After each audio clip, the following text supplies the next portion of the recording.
আল্লাহুম্মা সাল্লি সাইয়্যিদিনা মাওলানা মুহাম্মাদ ওয়া আলা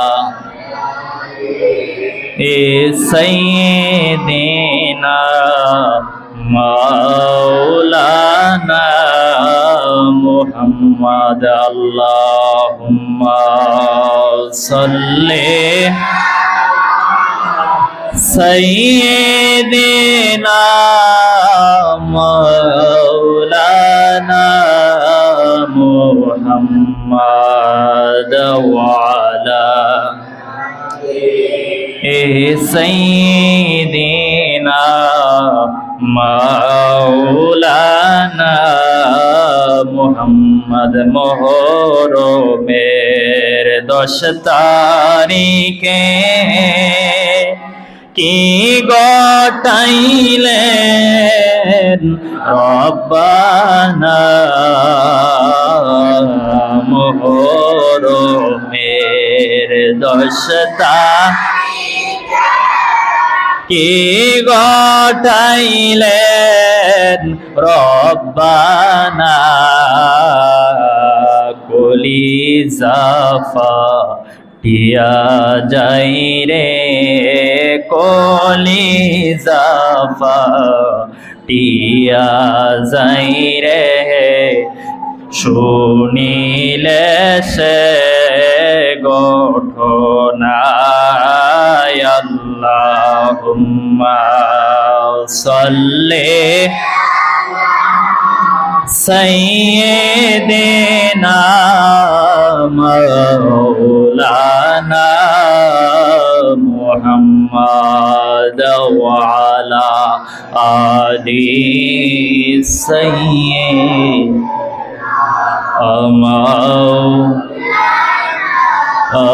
মুহাম্মদ। হাসান শহীদ জোহরেতে, হুসাইন শহীদ কারবালায়, হাসান শহীদ জোহরেতে, হুসাইন শহীদ কারবালায়, জয়নাল আবেদিন বন্দী হইলেন, জয়নাল আবেদিন বন্দী হইলেন, এজিদের জেলখানায়। আল্লাহুম্মা সাল্লি সাইয়্যিদিনা মাওলানা মুহাম্মাদ ওয়া আলা আলি সাইয়্যিদিনা মুহাম্মদ। লা ইলাহা ইল্লাল্লাহু লা ইলাহা ইল্লাল্লাহু লা ইলাহা ইল্লাল্লাহু লা ইলাহা আল্লাহু লা ইলাহা লা ইলাহা ইল্লাল্লাহু লা ইলাহা লাহু লা ইলাহা ইল্লাল্লাহ লা ইলাহা ইল্লাল্লাহ লা ইলাহা লা ইলাহা ইল্লাল্লাহু মুহাম্মাদুর রাসূলুল্লাহ সাল্লাল্লাহু তাআলা আলাইহি ওয়াসাল্লাম। কারবালায় ঘটিল এক করুণ কাহিনী, কারবালায় গঠিল এক কাহিনী, নবীর আওলাদ আজগর শহীদ পাইল না পানি। বলো না, নবীর আওলাদ আজগর শহীদ পাইল না পানি। কারবালায় গঠিল এক করুণ কাহিনী, কারবালায় গঠিল এক করুণ কাহিনী, নবীর আওলাদ আজগর শহীদ পাইল না পানি। নবীর আওলাদ আজগর শহীদ পাইল না পানি। নবীর আওলাদ সম্মান করো কুরআনের বাণী। বলো না, নবীর আওলাদ সম্মান করো কুরআনের বাণী। বিয়াদবি করিও না, কেউ বাঁচতে পারেনি। বিয়াদবি করিও না, কেউ বাঁচতে পারেনি। নবীর আওলাদ আজগর শহীদ পাইল না পানি। বাবা গো, নবীর আওলাদ আজগর শহীদ পাইল না পানি। জিহ্বা শুকায়, গলা শুকায়, শুকায় ঠোঁট কানি। জিহ্বা শুকায়, গলা শুকায়, শুকায় ঠোঁট কানি। কান্নার আওয়াজ বাহির হয় না ও জাদুমণি। কান্নার আওয়াজ বাহির হয় না, হয় জাদুমণি। নবীর আওলাদ আজগর শহীদ পাইল না পানি। বলো না, নবীর আওলাদ আজগর শহীদ পানি। কারা করলো কারবালাতে এমন শয়তানি? কারা করলো কারবালাতে শয়তানি? মাথায় টুপি, মুখে দাড়ি, গায়ে জুব্বা খানি।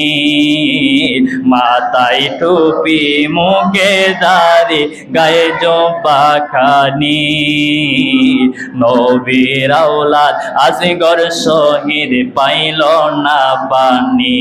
বাবা গো, নবীর আওলাদ আজগর শহীদ না পানি। আজগর পানি পান করিলে তলোয়ার দরুতনি। আজগর পানি পান করিলে তলোয়ার দরুতনি। উত্তর হবে তাহার তো সেই বয়স হয়নি।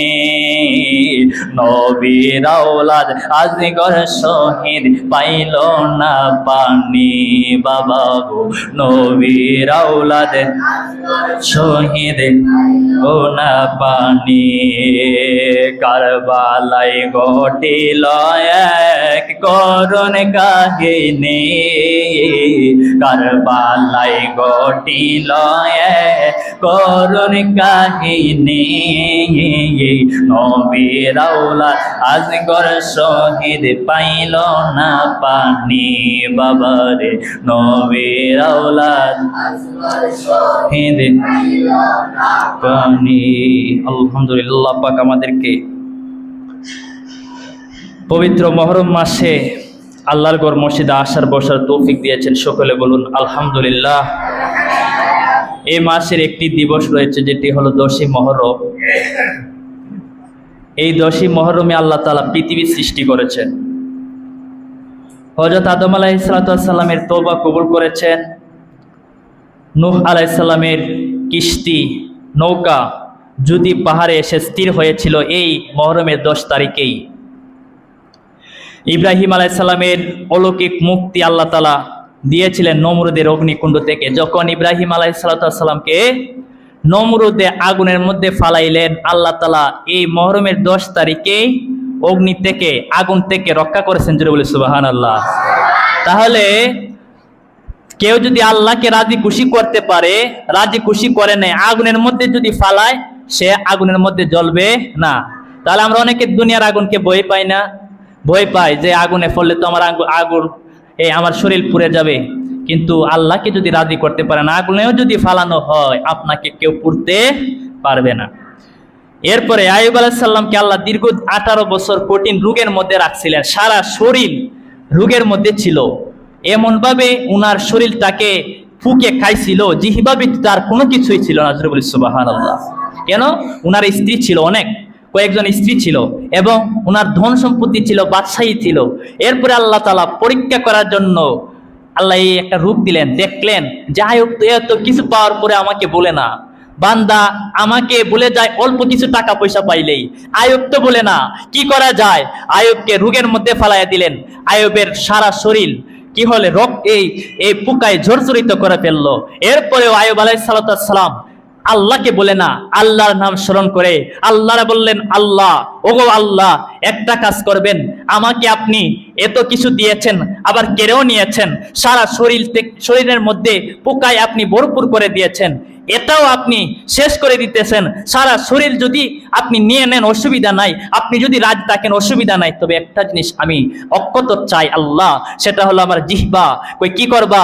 কই জিহ্বা দিয়ে আমি যেন আপনার নাম স্মরণ করতে পারি, আমি যেন আপনাকে আল্লাহ বলে ডাকতে পারি, আমি যেন আপনাকে স্মরণ করতে পারি। আমার জিহ্বাটা আপনি অক্ষত রাখবেন।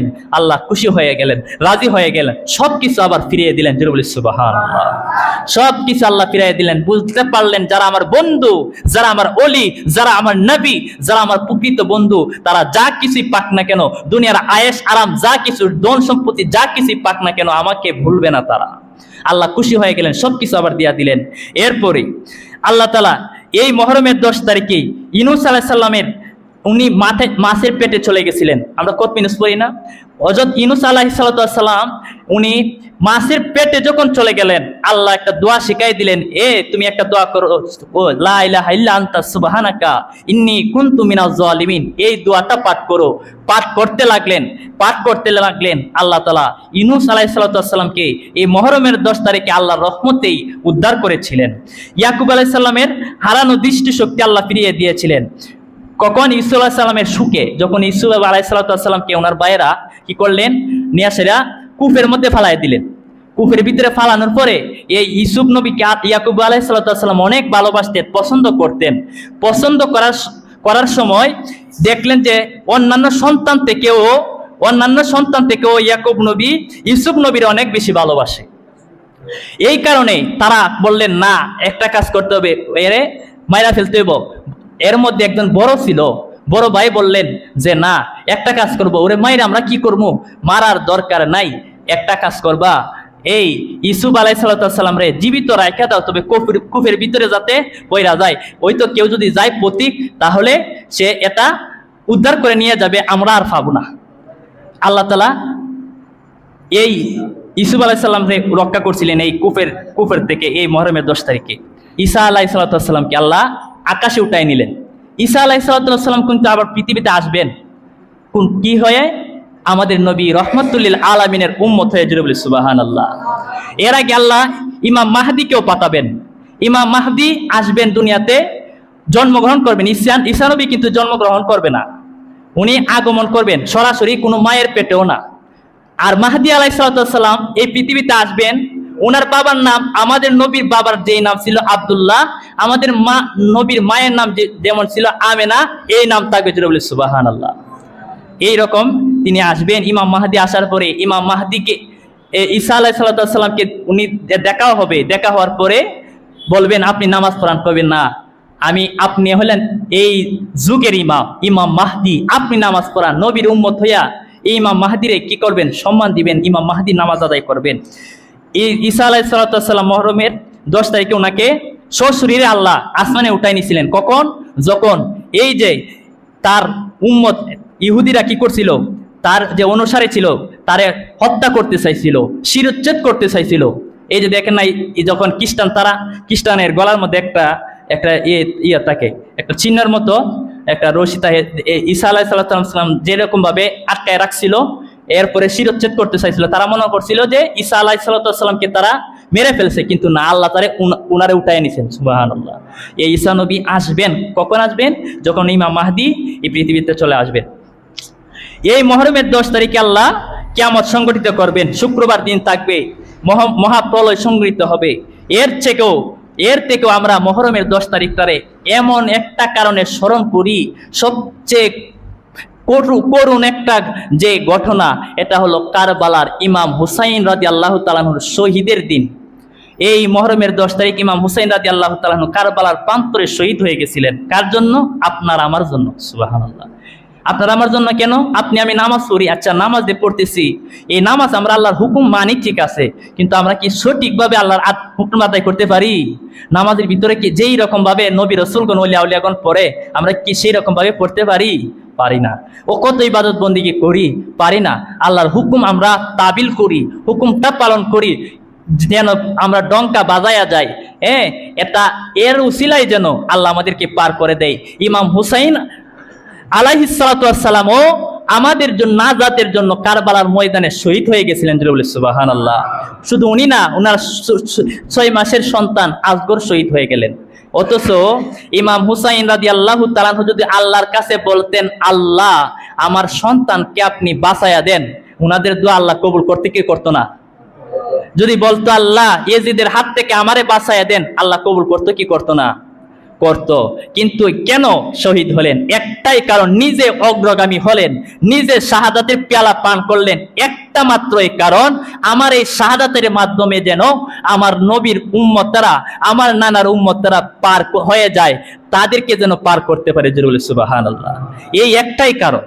না হলে আল্লাহকে বললেই হতো বাঁচাইয়া দেন, আল্লাহরে বললেই হতো বাঁচাইয়া দেন, বলেন না। কিন্তু নানার সাথে ওয়াদা দিছিলেন, ডান উরুর মধ্যে নবীজির সন্তান বসা, বাম উরুর মধ্যে ইমাম হাসান এবং ইমাম হুসাইন বসা। এমন সময় মায়ার নবীর কাছে আজরাইল চলে আসলো। আয়েশা বলতেছি, ইয়া রাসূলুল্লাহ, 2 পক্ষ থেকে এক পক্ষকে আল্লাহর কাছে দিয়ে দিতে হবে। বললেন কেন? কয় আল্লাহ হুকুম কইছে, আল্লাহ হুকুম দিছে এক পক্ষকে যেন নিয়ে যায়। আমার নবী বললেন, একটা কাজ করবা, হাসান এবং হুসাইনকে রাইকা আমার সন্তানকে তুমি নিয়ে যাও, কারণ মা ফাতেমার আমি কষ্ট দিতে পারবো না, ইমাম হুসাইনরে আমি কষ্ট দিতে পারবো না, আমার আলীকে কষ্ট দিতে পারবো না। যেটা বলে সুবহানাল্লাহ।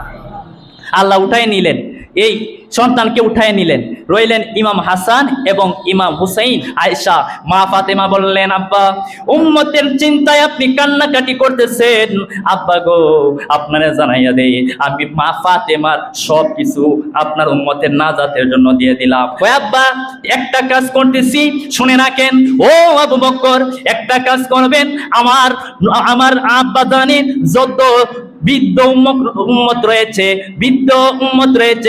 যত বৃদ্ধ উম্মত রয়েছে, তাদের পার করার দায়িত্ব আপনি আবু বকর নিয়ে নেন। আপনি আবু বকর তাদের পার করার দায়িত্ব নিয়ে নেন। আবু বকর কই নিয়ে নিলাম। হযরত উমরকে বললেন আপনিও নিয়ে নেন। কই তাদের পার করার দায়িত্ব আমি নিয়ে নিলাম। দুইজনে কাদের দায়িত্ব নিলেন? বৃদ্ধ উম্মত যারা, তাদের দায়িত্ব গ্রহণ করলেন হযরত আবু বকর এবং হযরত উমর, দুইজনে পার করে নেবেন। এবার হযরত আলীকে বলতেছেন, হে আমার স্বামী, আপনি একটা কাজ করেন, আপনি সকল যুবক উম্মতদেরকে, যারা যুবক তাদের পার করার দায়িত্ব নিয়ে নেন, তাদের পার করার দায়িত্ব আপনি নিয়ে নেন। মা ফাতেমা বললেন, সমস্ত মহিলাদের পার করার দায়িত্ব আমি নিয়ে নিলাম।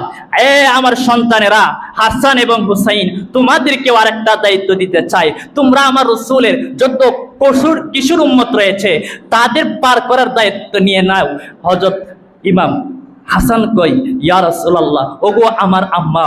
হযরত হাসান কই, আম্মা জান দায়িত্ব গ্রহণ করলাম। ইমাম হুসাইন কয়, মা গো দায়িত্ব গ্রহণ করব, অসুবিধা নাই, এর আগে আমার নানার সঙ্গে আর একটা বোঝাপড়া আছে, আমি এই দায়িত্ব নিব, ঠিক আছে।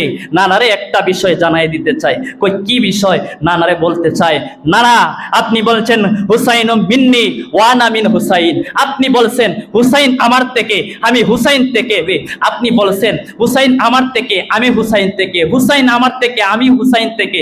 এই কথার দ্বারা আপনি বুঝাই দিলেন, আপনি যেমন আপনার উম্মতের তরানেওয়ালা, আপনি যেমন উম্মতকে পার করনেওয়ালা, আপনি যেমন উম্মতকে পার করতে চান, আপনার যেমন উম্মতের দায়িত্ব রয়েছে, আমারও দায়িত্ব রয়েছে। কেউ লাগবে না, আমি ইমাম হুসাইন ঘোষণা করলাম, সকল উম্মত পার করার দায়িত্ব আমি ইমাম হুসাইন গ্রহণ করে নিলাম। সবাইকে পার করার দায়িত্ব আমি ইমাম হুসাইন নিয়ে নিলাম। এই জন্যই কারবালার ময়দানে শহীদ হইলেন, নিজের শাহাদাতের মাধ্যমে শহীদ হইয়া উম্মত সকল রে কিভাবে পার করা যায় সেই দায়িত্বটা উনি গ্রহণ করে নিলেন। জোরে বলি সুবহানাল্লাহ। তিনি গ্রহণ করে নিলেন। এই জন্যই তিনি চাইলেই পারতেন যে আমারে আপনি বাঁচাইয়া দেন, বাঁচান না। ওই নানার সাথে ওয়াদা করছিলেন সকল উম্মত পার করব, সবাইরে দায়িত্ব দিছিলেন বাইটা মা ফাতেমা, কিন্তু ইমাম হুসাইন কয় না, কেউ প্রয়োজন নাই, আমি ইমাম হুসাইনই যথেষ্ট। সুবহানাল্লাহ। ইমাম হুসাইন দায়িত্ব গ্রহণ করে নিলেন। এই কারবালার ময়দানে তিনি শহীদ হয়ে গেলেন। বিস্তারিত আলোচনা সামনে আরো করব। আল্লাহ তাআলা আমাদের সকলকে আলোচনা শোনার বোঝার তৌফিক দান করুন, সকল বলুন আমিন। কারবালার ময়দানে কি কি ঘটনা হয়েছেন এগুলো আস্তে আস্তে আমরা সামনের জুমাতেও আলোচনা করব। এই যে মহরম মাস, এই মহরম মাস আসলে আমরা কি করব?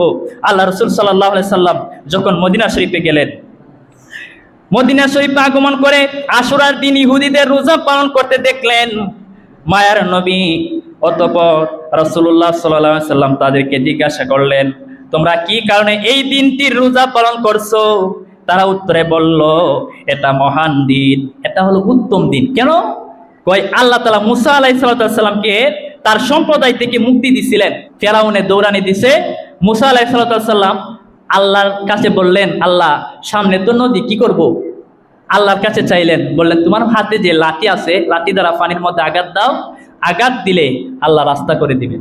আল্লাহ রাস্তা করে দিলেন, পার হয়ে গেলেন, তার সম্প্রদায় সহ মুক্ত হয়ে গেলেন। ফেরাউনে যাইলো, ফেরাউন তার সম্প্রদায় লোহিত সাগরে ডুবি মেরেছেন। এই লোহিত সাগরে, ওই লোহিত সাগর, নীল নদ না, এই লোহিত সাগরে গিয়া বলতেছে যে ফেরাউনে কইতেছে, এটা বলে এ নিজে তৈরি করছে, আল্লাহ তৈরি করে দিচ্ছে মুসা নবীর জন্য, এ কইতেছে আমি নিজে তৈরি করছি, তার এই অনুসারীদেরকে বলতেছে। এরপরে আল্লাহ তাআলা যখন মাঝ পথে তারা গেছে, মুসা নবীর দল পার হয়ে গেল, তার যখন গেল সবাইরে ডুবে আল্লাহ মেরে ফেললো। হ্যাঁ, অতঃপর মুসা আলাইহিস সালামের কৃতজ্ঞতা স্বরূপ এই দিনে রোজা রেখেছেন। তাই আমরা এই দিনে রোজা রাখি। তারা বলতেছেন যে এই দিনে তারা বাদ ছিলেন মুসা নবী এবং তার সম্প্রদায়, এই জন্য মুসা নবী রোজা রাখেন এবং আমরাও তার এই কারণে রোজা রাখি। অতঃপর রাসূলুল্লাহ সাল্লাল্লাহু আলাইহি সাল্লাম বললেন, মুসাকে অনুসরণের দিক দিয়ে তোমাদের থেকে আমরা অধিক হকদার ও নিকটবর্তী। অতঃপর রাসূলুল্লাহ সাল্লাল্লাহু আলাইহি সাল্লাম এই দিন রোজা রাখেন এবং রোজা রাখার আদেশ দিলেন। হাদিস শরীফে আছে, যদি তুমি রমজান মাসের পর রোজা পালনকারী হও তাহলে তুমি মুহররম মাসে রোজা রাখো, কেননা ইহা আল্লাহর মাস। এতে রয়েছে এমন একটি দিন যে দিনে আল্লাহ তাআলার একটি সম্প্রদায়ের তওবা কবুল করেছেন এবং তিনি অপর একটি সম্প্রদায়ের তওবা কবুল করবেন। আল্লাহ তাআলা এই দিনে তওবা কবুল করে থাকেন। এই জন্য মুহররমের 10 তারিখ সহ সবগুলা দিনে আল্লাহর কাছে তওবা করবেন, আল্লাহর কাছে ক্ষমা প্রার্থনা করবেন। এই মুহররমের মাস আসলে আমরা বিভিন্ন ইবাদত বন্দিগি করি। আল্লাহ রাসূল সাল্লাল্লাহু আলাইহি সাল্লাম এই মুহররমের মাসে বেশি পরিমাণে রোজা রাখতেন এবং ইবাদত বন্দিগি করতেন।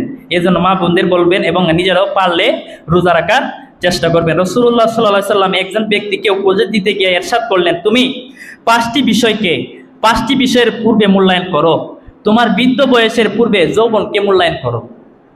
আমরা অনেকে মনে করি যে আমরা বড় হয়ে যখন বয়স হইব তখন আল্লাহর ইবাদত করব, কিন্তু আল্লাহ রাসূল বললেন তোমার বৃদ্ধ বয়সের পূর্বে যৌবনকে মূল্যায়ন করো। 2 নম্বরে বললেন তোমার অসুস্থতার পূর্বে সুস্থতাকে মূল্যায়ন করো। সুস্থ আছেন, এটাকে মূল্যায়ন করার কথা, কিভাবে আরো ফিট থাকা যায়, কিভাবে সুস্থ থাকা যায়।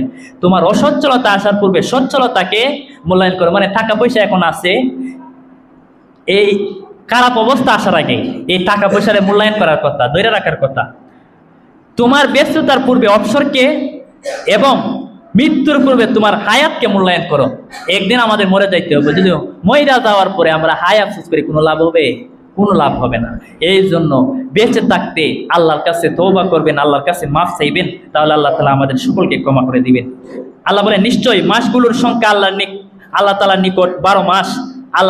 আল্লাহর কিতাবের মধ্যে যখন থেকে তিনি আসমান ও জমিন সৃষ্টি করছেন তোর মধ্যে 4টি মাস সম্মানিত, 12 মাসের মধ্যে 4টা মাস আল্লাহর কাছে সম্মানিত। এর মধ্যে এটাই চিরস্থায়ী দিন। সুতরাং এ মাসগুলোতে পাপাচার দ্বারা নিজেদের আত্মাগুলোর উপর অত্যাচার করো না এবং মুশরিকদের বিরুদ্ধে সর্বদা যুদ্ধ করো, যেমনভাবে তারা তোমাদের বিরুদ্ধে সর্বদা যুদ্ধ করে। এবং জেনে রাখো যে আল্লাহ তাআলা ক্ষুধা বিরোধীর সাথে আছেন, তাদেরকে সাহায্য করেন। এই মহরম মাসে যুদ্ধ নিষেধ। আরবে আরবে এই মহরম 4 মাস আছে, এই 4 মাসের যুদ্ধ বিগ্রহ নিষিদ্ধ। কাফের মুশরিকরাও এই মাসে যুদ্ধ করে না। কিন্তু দেখেন ইজিদ বাহিনী কারবালার ময়দানে এই মহরম মাসে যুদ্ধ চালাইছে। তাহলে তারা কত বড় পাপিষ্টি। এই ইজিদকে অনেকে রহমতুল্লাহ আলাইহি বলে, অনেকে বলে ইজিদের কোনো দোষ ছিল না, দোষ ছিল হুসাইনের, যেটা বলে নাউজুবিল্লাহ। ইজিদকে অনেকে রহমতুল্লাহ আলাইহি বলে। তাহলে বর্তমানেও তারা আছে।